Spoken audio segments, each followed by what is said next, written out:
The GCEF podcasts are designed primarily for CEOs of multinational industrial corporations, politicians, heads of states, policymakers, diplomats, central bankers, and federal regulators.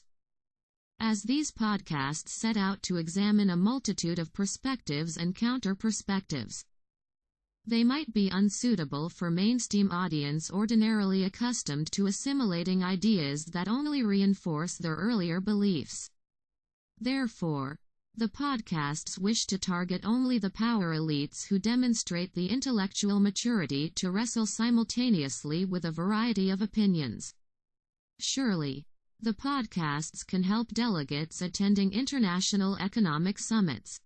The content in these podcasts might also be useful to journalists who need to be able to accurately interpret political and economic events occurring across the world. Welcome to the Global Corporate Economic Forum. One body of knowledge within a society comes from real-world experience. This relates to empiricism. On the other hand, another theoretical body of knowledge gets generated through rational thinking. This body of knowledge generally comes from academic quarters. It is closely associated with ideas that define rationalism. Sometimes, theorists in academia might also refuse to examine fresh empirical evidence that points to the contrary and potentially invalidates an earlier generation of postulates. Unlike university classroom lectures, our discourses clearly embrace empiricism to connect with ground reality. This makes our discourses very unique. In the industrially advanced economies of the world, the corporate elite need to get more intimately involved in guiding economies and democracies down the right path. Therefore, the content in our discourses will equip the corporate power elite with the basic scholarship they need to begin engaging in meaningful debates at international economic summits. It will prepare them intellectually for the Davos, G7, and G20 economic summits. It would be imperative for world leaders congregating at global economic summits to get intimately acquainted with Anglo-Saxon political ideals that have become so pervasive.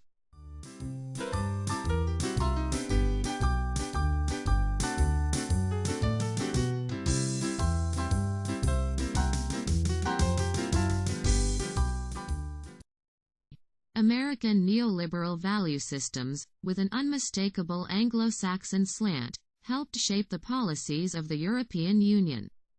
Meanwhile, there might be no immediate escape from the long and outstretched arms of Anglo-Saxon economic thinking. Therefore, it would be important for elected politicians across the world to get more intimately acquainted with Anglo-Saxon economic and political thinking.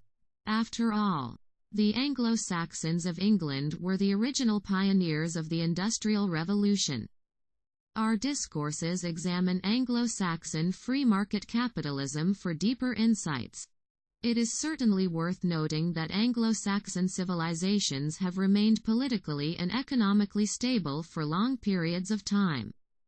Unlike civilizations in continental Europe, Anglo-Saxon civilizations have managed to avert revolutions and major social upheavals.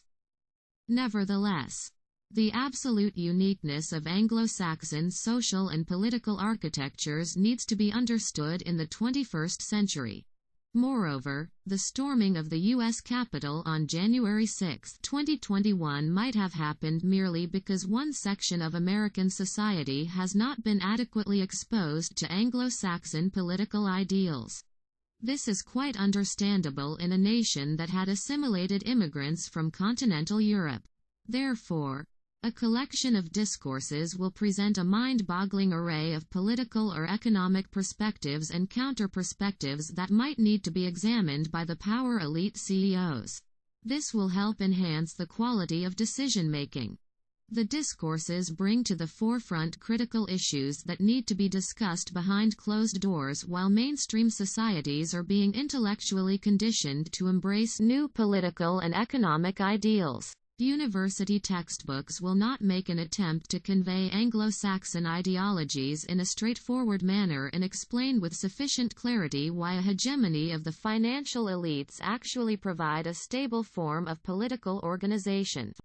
A study of economic history reveals that any human-contrived political architecture that does not place the financial elites on top of the social pyramid tends to become unstable. While the liberals and conservatives were fighting battles over doctrinal issues, the financial elites spotted a window of opportunity to crawl out of the woodwork and systematically weaken the political structure. Therefore, real political power within a modern democracy now rests with the financial elites who can control the flow of money through society.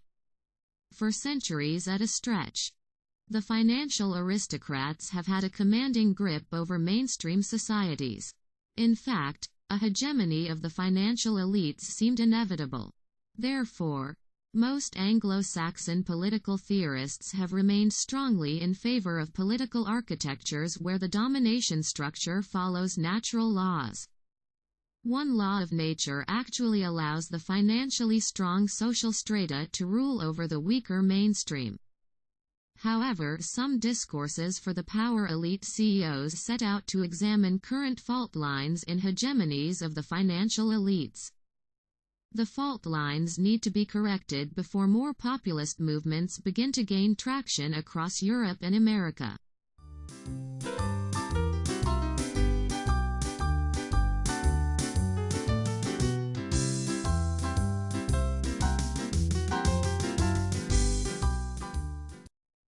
Many political philosophers within continental Europe had tried to upset the apple cart by challenging the political legitimacy of the financial elites.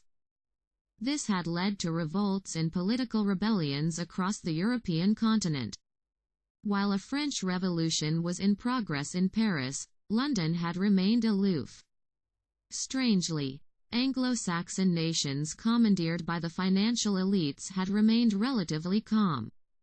Nevertheless, a lot of political tensions might deflate instantly once domination structures within Anglo-Saxon societies are understood in the right spirit. Interestingly, the Federal Reserve System was created in America primarily to snatch away from Congress the power to control the flow of money. This was the first political step towards creating a hegemony of the financial elites in Wall Street. Fortunately, transferring power to the elites in Wall Street allowed America to dominate global finance and become an industrial powerhouse. Meanwhile, no nation within continental Europe was able to achieve this feat. Therefore, a dictatorship of the financial elites needs to be understood in the right spirit in Anglo-Saxon dominant cultures. It is also no secret that the British Empire was built by putting the financial elites in charge of the fox who was guarding the henhouse.